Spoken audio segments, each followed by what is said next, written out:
Selamat datang, selamat bertemu kembali dengan saya dalam pelajaran matematika kali ini. Selamat belajar agar kita mengalami perubahan tingkah laku. Coba diperhatikan dari apa yang ditampilkan di sini. Coba diteruskan, dua suku selanjutnya siapa? Setelah 1, 3, 9, 27. Siapakah dua suku seterusnya? Setelah ini, ada yang bisa? Kalau yang kedua bagaimana? Setelah 128, 64, 32, dua suku seterusnya siapa? Bagaimana kalau yang ketiga? Wah, ada logaritma 2, logaritma 8, logaritma 512. Wah, rasanya kok jadi semakin agak beda ini ya. Ayo coba yang pertama. Kita lihat nih.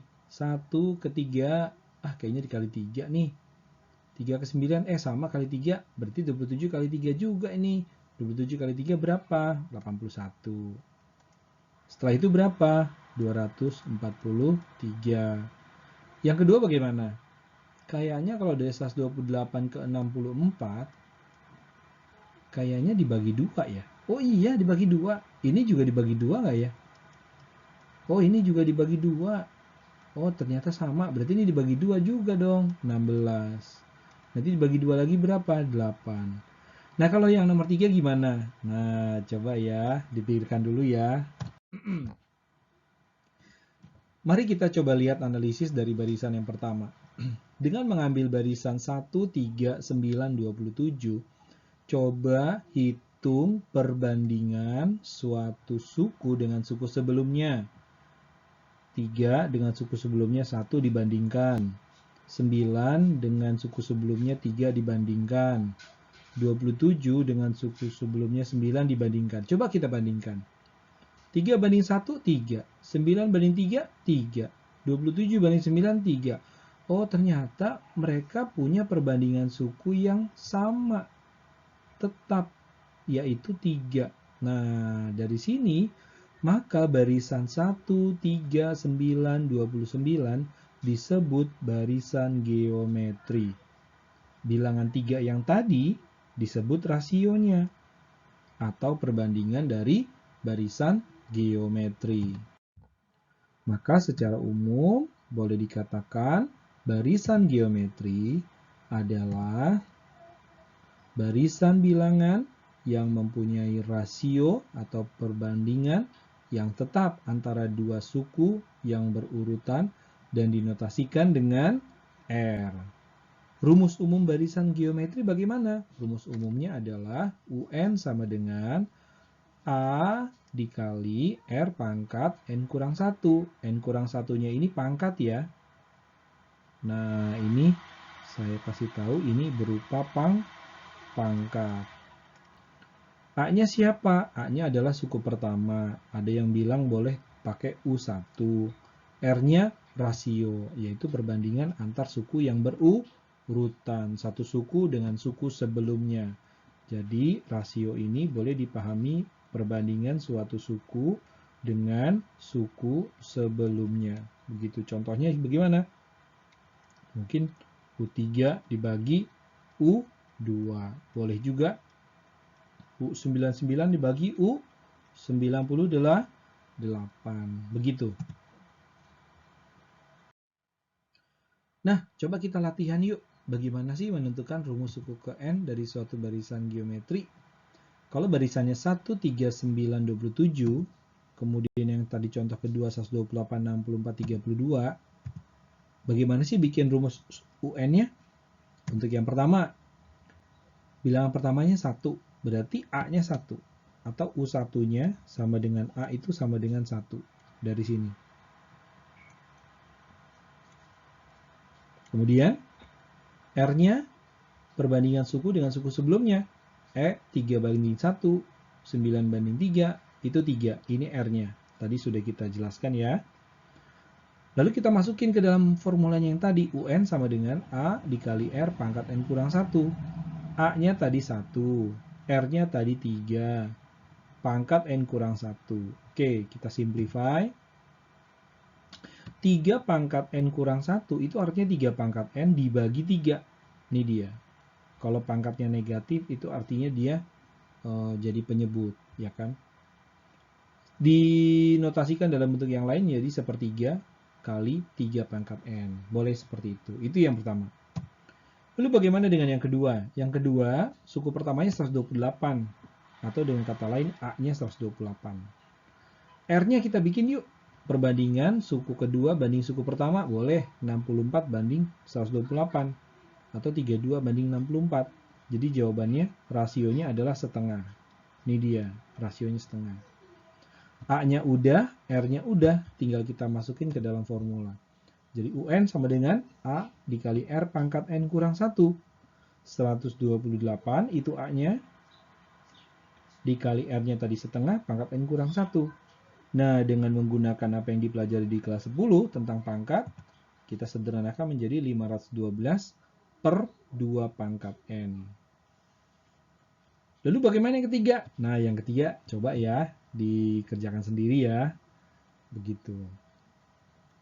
Sekarang saya memberikan contoh yang kedua.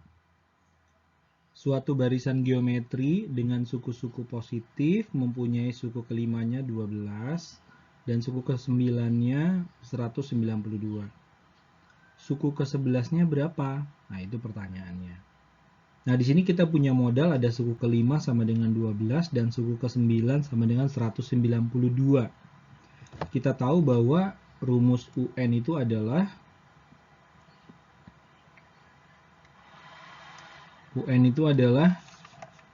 A dikali,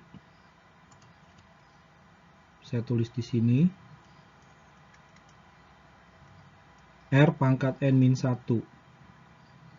Kalau dia U5, berarti A dikali R pangkat 5 kurang 1 sama dengan A kali R pangkat 4. Kalau U9, berarti dia A dikali R pangkat 8. Dan ditanya adalah U11, A dikali R pangkat 10. Nah, kalau kita mau cari U11, berarti kita perlu tahu ada siapa A-nya dan siapa R-nya. Atau kita cukup aja sebenarnya cari R-nya aja. Nah, dari sini kita bisa bikin perbandingan. U9 dibagi U5 itu sama dengan AR pangkat 8 dibagi AR pangkat 4. Itu sama dengan 192 dibagi 12. Kita sederhanakan mereka. Kita bagi 12 ini dapat. Kita jadi dapat 16. A-nya kita bisa simplify. Kemudian R pangkat 8 dibagi dengan R pangkat 4. Tinggal R pangkat 4. Ya. Tinggal R pangkat 4. Lalu kita cari kalau R pangkat 4 sama dengan 16, maka R-nya berapa? R-nya 2. Setelah kita dapat R-nya 2, nah, saya punya modal di sini AR pangkat 8 sama dengan 192. Karena yang ditanya AR pangkat 10, maka AR pangkat 10 sama dengan AR pangkat 8 dikali R pangkat 2. AR pangkat 8 itu 192. Jadi 192 dikali R kuadrat. R-nya itu tadi 2 dikali R kuadrat sama dengan 768. Nah, ini yang coba saya berikan contoh. Kalau mau menggunakan cara yang lain setelah mendapatkan R, mau dicari berapa A-nya, boleh saja. Tinggal pilih mau masukin ke persamaan yang di atasnya atau yang di bawahnya. Mungkin yang lebih enak yang di atasnya ya. Jadi di sini 12 sama dengan AR pangkat 4. Kita tahu A-nya belum tahu, R-nya tadi 2 pangkat 4. Maka 2 pangkat 4 itu sama dengan 16 ya. 2 pangkat 4 16, maka A-nya sama dengan, dari sini didapatkan A-nya sama dengan 12 per 16. Kita sederhanakan berarti A-nya itu adalah dibagi 4, 3 per 4. Begitu. Lalu kalau mau dicari biasa berarti U11 A dikali R pangkat 10 berarti 3/4 dikali 2 pangkat 10. Ya, 3/4 dikali 2 pangkat 10 itu berapa? Ya, jawabannya pasti sama. Ya, dikali 2 pangkat 10, 768 sama. Demikian.